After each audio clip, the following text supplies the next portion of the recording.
mothers, and thank you to my fathers. And I'd like to open, as I do, with two quotes. One by Charles H. Long, the historian of religion. Though the worship and religious life of blacks have often been referred to as forms of escapism, one must always remember that there has always been an integral relationship between the hardness of life and the ecstasy of religious worship. A second quote is by James W. Perkinson. The line between noise and percussion depends, perhaps now more than ever, on cultural context and political purpose. Any sound shortened enough in duration is noise. Any noise given enough time and space for repetition can be comprehended as rhythm. Divine uproar. Thus speaks the rattle. For anyone who has attended an African-derived religious ceremony in Nigeria, Congo, Benin, Cuba, Haiti, or Brazil, she will recognize the sounds of the rhythmic beat keeper, the sacred rattle known as the Ason in Haitian Vodou.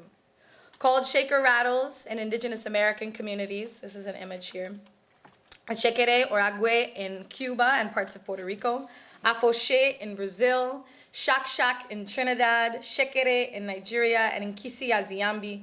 The ritual rattle is found, and musical rattle is found in religious communities across the world.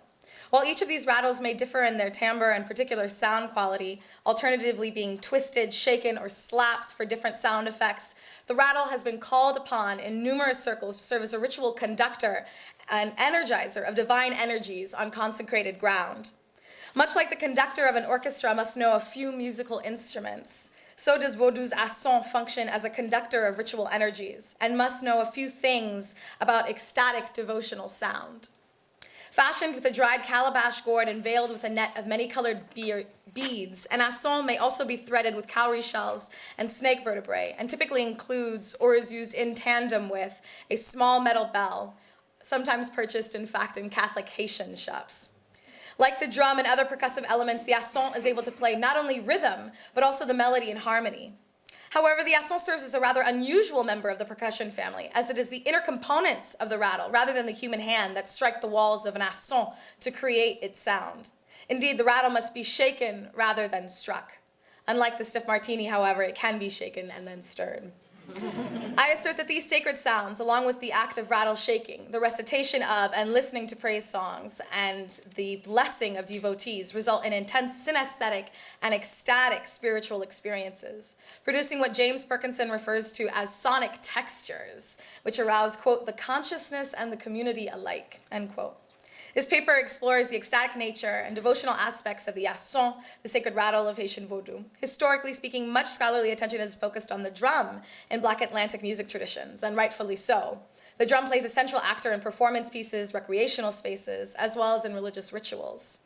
While these studies of drums have contributed greatly to conversation about sacred music of the African diaspora, I contend that we also ought to consider the use of ritual rattles as an expression of profound spirit devotion in Haitian ceremonies.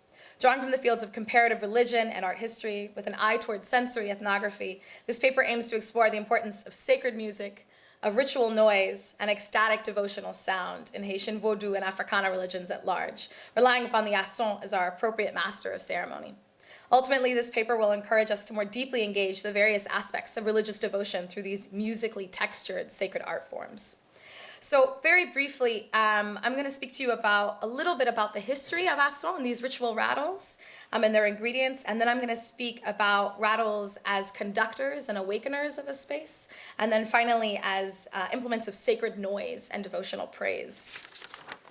Reflecting on the relevance of sound study, religion scholar James W. Perkinson has thoughtfully mused, science today makes us aware of the primacy of the Big Bang, the first beat, the explosion of time and space in din and chaos that sets matter in motion as vibration, end quote.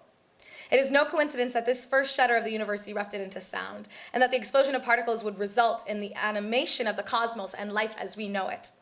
Many scholars state that since their very origin, humans have possessed a primordial desire and a need to create sound and fill the world with musical meaning. We might note that the striking of objects has possibly served as one of the very first instances of noise-making. As Perkinson further argues that percussion appears across the worldscape as a primary modality of experiencing and of expressing ritual solemnity and religious intensity. Gong strikes, drum rolls, bell rings, palm beats, cymbal crashes, stick clicks, and stone clacks have served the religious interrogation of things invisible around the planet, end quote. And then a bit about the origins. At the same time that we can understand ritual rattles to have a place in so many indigenous parts of the world all over the globe, it's important, of course, in thinking about Haiti to be thinking about its origins on the African continent. So Alfred Métraux, who's a French ethnographer from the 1950s, talks about the actual word Ason possibly being of Fon origin. That's something that I'll definitely like to follow up on. And Maya Darren, who's an ethnographer of Haiti, has suggested that, interestingly, where the sacred rattle in ancient Benin, in ancient Dahomey, could only be used by the king himself, eventually in the diaspora, this became a mark of priesthood, and any ritual-trained priest could then carry the Ason. But she also argues, Darren also argues that it's really important to think about the Native American traditions in the Caribbean, and that's something, unfortunately, that often becomes invisible in our studies. So she notes how many similarities there are between African and indigenous American traditions, both with regards to belief and practice. And she states, the Ason, which is today the sacred rattle of the priest, is dominant in Taino myth. It appears as the calabash filled with bones, in which the bones became fish, and from which ran so much water as overflowed all the country, and from which the sea had its origin, end quote. And then the French ethnographer Milo Rigaud also talks a little bit about different instruments that are used in Haitian Vodou ceremonies, sometimes referring to the organ, which is a flattened bell without the inner striking thing that you strike with an iron metal piece or rod, and also the triangle, the metal triangle, which is said to illuminate the abyss. These are things that I haven't seen quite as much in the diaspora, but it's interesting to think about all of these different sacred instruments as playing very key critical roles. I'm going to move forward here and talk a little bit about what they look like. A rattle is explained as being composed of course, the rattle itself, which is coming from the calabash. The percussion beater is expected to do the strikes, so we're talking about the seeds and stones inside, often made of snake vertebrae. And interestingly here, there's an idea about what that means with regards to who's doing the striking and who's playing the musical instrument, who's really speaking here. So Rigaud suggests that if the bones inside are supposed to represent the African ancestors themselves, and it's the bones who are doing the talking and they're speaking. And I would even further argue that this is a really great instance of Kimberly Patton's ritual reflexivity, and thinking about the fact that the spirits perhaps are not only speaking, but are working this divine implement themselves and are present in that way. So the most basic two sounds that come from, I have a tcha tcha here, it's not an Ason, but are sort of tcha tcha, tcha tcha, when used deliberately and slowly. But often when finishing a chanson or a ritual song, the rattle bearer will make a much swifter motion that looks as if they're stirring the air. Here the rattle makes the sound shh, almost as if to shush the drummers into silence. This also serves as a last final crescendo, a triumphant ending fit for the culmination of any great performance. Rigaud explains that the Ason coming from the calabash is considered to be the calabacea courant, which is the spirit tree of Dambala Wedu, who is considered to be the oldest ancestor in many traditions, also known as Obatala. It should be said that there are two types of calabashes, and here are some examples. These are from Métraux's collection of images. So the one in the center is an example of a calabash where the actual gourd has to be hollowed out and a slit is cut into it, a small circle for a stem to be included, whereas the one that you'll see on the absolute left, the gourd already has a handle that's sort of built in. So that's an important difference. The colorful beads themselves on the net are considered to represent, quote, all the powers of the solar prism and Naida Wedu, the rainbow. Rigaud suggests that this is really important as a blending of the spirits Dambala and Naida Wedu, who are considered spiritual marriage partners.